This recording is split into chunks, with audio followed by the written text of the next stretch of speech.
আসসালামু আলাইকুম। আমি ডাক্তার বদরুদ্দোজা। আমি একজন নিউরোলজি বিশেষজ্ঞ চিকিৎসক।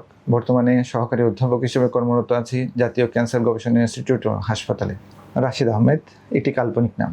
রাশিদ আহমেদ একজন ৪৫ বছর বয়স্ক পুরুষ। তো উনি বেশ কিছুদিন ধরে লক্ষ্য করছেন ওনার ঘন ঘন প্রস্রাব হচ্ছে। এই ঘন ঘন প্রস্রাবটা উনি খেয়াল করেছেন যে দৈনিক আধা ঘন্টা থেকে ১ ঘন্টা পর পর উনি প্রস্রাবে যান।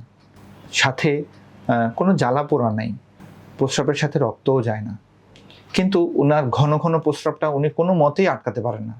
যখন প্রস্রাব ধরে সব কিছু ছেড়ে ছুড়িয়ে ওনাকে কাজ বন্ধ রেখে হলেও টয়লেটে যেতে হয়। এই অসুবিধার জন্য উনি বেশ কয়েকবার অ্যান্টিবায়োটিকের কোর্স করেন, কিন্তু এতে খুব বেশি ভালো ফল হয় না। তখন উনি একজন নিউরোলজিস্টের পরামর্শ নেন। দেখা যায় যে প্রস্রাবের রাস্তায় একটি মাংসপিণ্ড থাকে যার নাম প্রোস্টেট। এই প্রোস্টেট গ্ল্যান্ড এর বৃদ্ধি যখন ন্যাচারাল যে গ্রোথ থাকে তার চেয়ে বেশি বৃদ্ধি হয়, তখন এই ধরনের অসুবিধাগুলো হয়।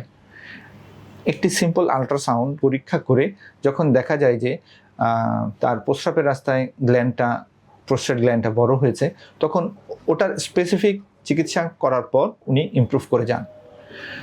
সুতরাং এই ঘটনা থেকে প্রাপ্ত মেসেজ যেটা হলো, ঘন ঘন প্রস্রাব এটি একটি লক্ষণ, এটি রোগ নয়, তবে বিভিন্ন রোগের একটি লক্ষণ মাত্র।